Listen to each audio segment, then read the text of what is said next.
के हालते हाजरे पर।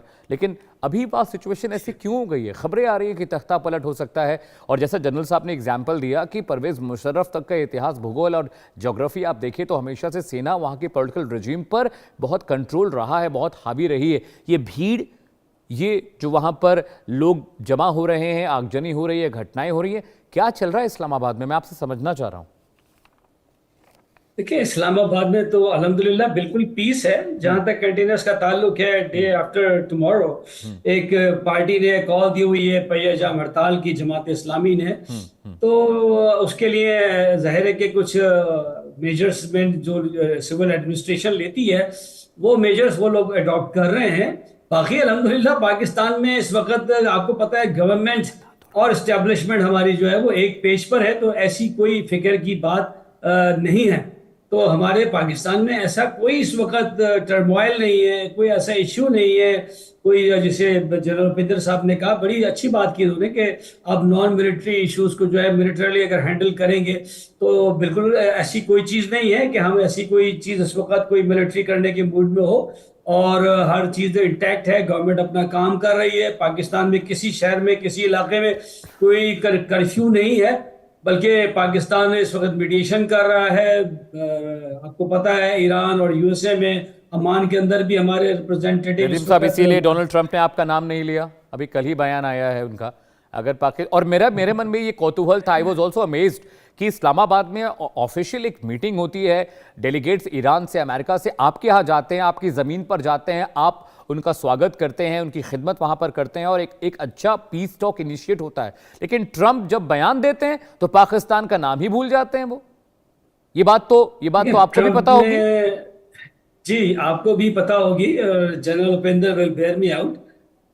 तो कि जितनी दफा पाकिस्तान का नाम ट्रंप साहब ने और इनके प्राइम मिनिस्टर और हमारे field marshal CDF Asim Munir साहब का नाम लिया, मैं समझता हूँ दुनिया में शायद इतना तो उन्होंने वेनेजुएला का नाम भी नहीं लिया, ना क्यूबा का नाम लिया, ना रशिया का लिया। तो अगर आप इसको रिकॉर्ड में जाएंगे तो ये है, ऐसा कुछ नहीं है। अल्हम्दुलिल्लाह पाकिस्तान डिप्लोमेटिकली इस वक्त ग्लोबल स्टेज के ऊपर मौजूद है और मीडिएशन का रोल भी प्ले कर रहा है, ठीक है और पाकिस्तान को की शेख तरफ साहब। नजरें उठी हुई है तमाम दुनिया ऑल की। राइट शेख साहब, please stay with me. General साहब, आप अपनी बात पूरी करिए, फिर मैं जाऊंगा प्रदीप हाँ, सर के पास। मैं आपको लगता है कि जमात इस्लामी के इतनी बड़ी पार्टी है, क्या इतनी खूंखार पार्टी है कि बैरिकेड से काम नहीं चलेगा? वहां पर वेसल्स लगाने पड़े हैं, कार्गो के जो कंटेनर्स है वहां पर उनको रखना पड़ा है। देखिए देखिए देखिए अमित, मैं इस बात को थोड़ा मानने से मैं इनकार करता हूं कि इतना इतना आसान होता, इतना क्लियर होता। आप सिर्फ और सिर्फ जो इनके इंटीरियर मिनिस्टर हैं उनके पूरे स्टेटमेंट को आप देख लीजिए, किस प्रकार से वो लगातार ये बातें कहते चले आ रहे हैं, और एक बार नहीं, दो बार नहीं, कई बार। और उसके अलावा जो इनके रक्षा मंत्री हैं उन्होंने भी कई इस प्रकार की बातें करी हैं। तो ये तमाम चीजें जो होती हैं, ये बिल्कुल नॉर्मल सिचुएशन मेरे हिसाब से नदीम, मुझे नहीं लगता कि नॉर्मल सिचुएशन है। आई विश सिचुएशन नॉर्मल है, आई विश यू लक। लेकिन आगे आने वाला समय इसको बताएगा कि वहां पर हालात किस प्रकार के हैं। इस तरीके का ओवर रिएक्शन, ओवर प्रिपेयर्डनेस जो होती है, वो तभी होती है जब आपको इस बात का अंदेशा होता है कि हालात हाथ से निकल जाने वाले हैं। और एक चीज मैं आपको और बताना चाहता हूं कि ये सर। देखिए, जब से इस प्रकार का वहां पर जो चार चार पैरेलल फ्रंट्स के ऊपर आज पाकिस्तान को परेशानी है। एक उनका इंटरनल फ्रंट है जो हमको नजर आ रहा है। इकोनॉमिक फ्रंट पर पाकिस्तान, आप चारों तरफ आप देख लीजिए किस प्रकार से 25 bail out from the IMF। Amit, you know what is the meaning of out. उसके अलावा उनके जो बाहर के जो एक्सटर्नल जो रिलेशनशिप हैं, जो बात कर रहे हैं नदीम, मैं अग्री करता हूं कि उन्होंने 2 महीने पहले तक इनका बहुत नाम लिया था, लेकिन पिछले 1.5 महीने से ट्रंप के मुंह से एक बार भी असीम मुनीर का नाम नहीं निकला। ये please go and check, there is no doubt on that. तो मेरा ये कहने का अर्थ है कि जो अमेरिका का काम करने का तरीका है, जो कि इनके रक्षा मंत्री ने शायद अपनी पार्लियामेंट में एक बार कहा भी था ठीक है कि वो किस पेपर की जनरल तरह साहब, उसको ज्यादा वक्त इस्तेमाल नहीं है, करते मैं हैं। चाह रहा हूं कि मैं सभी को बस एक बार मौका दूं। हाँ प्लीज बात पूरी कर लीजिए सर, कर लीजिए। मैं यही कह रहा हूं कि वो अमेरिका ने जब जितना उनका काम निकालना था निकाल लिया। अब अमेरिका का इनसे बहुत ज्यादा कोई नजर नहीं आ रहा है। तो वो उनसे दूर छिटक ठीक रहा है, है। I really want to hear more from Nadeem sir. Nadeem sir, मैं आपके पास आता हूँ।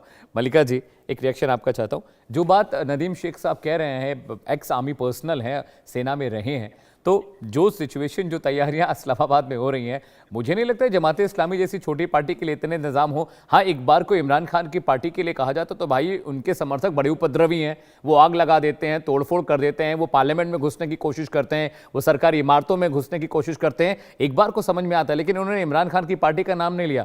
क्या छिपाने से, दबाने से आने वाली परेशानियां खत्म हो जाएंगी? क्या कंबल ओढ़ लेने से रात हो जाएगी?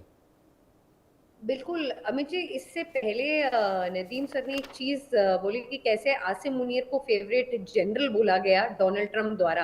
हाँ। देखिए, मैं सर को 2-3 चीजें बताना चाहूंगी। सर, अगर कोई पाकिस्तान का एक नेशनल एसेट है मैनहट्टन में, रोजवेल्ट होटल करके, जो बहुत फेमस होटल है, उसको पाकिस्तान का प्राइड मानता था पाकिस्तान अपना, उसका क्या हुआ?